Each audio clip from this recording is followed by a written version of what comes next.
દાદાએ કહ્યું કે હું મારી મેલડી તને આપું, તેના બદલામાં તું મને કાબરી બકરી આપ. એટલે માલો બોલ્યો, ભલે દાદા, લઈ જાઓ.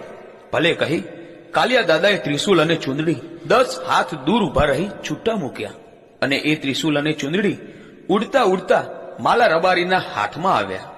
હવે આ ત્રિશુલ અને ચુંદડી લઈને માલો રબારી તેના ગામ ઉકેડી પાસે પહોંચ્યો.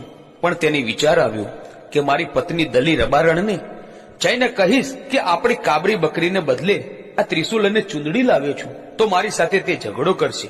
એવી બીકે માલા રબારીએ આ ગામની બહાર એક રાયણનું ઝાડ હતું, તેની પોલમાં ત્રિશુલ અને ચુંદડી સંતાડી દીધા, અને તેણે ઘેર આવી પોતાના બકરા વાડામાં પૂર્યા.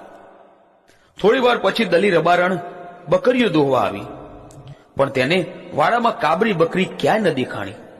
ઘરે આવી દલી રબારણે માલાને કહ્યું કે આપણી કાબરી બકરી મને ક્યાં દેખાતી નથી.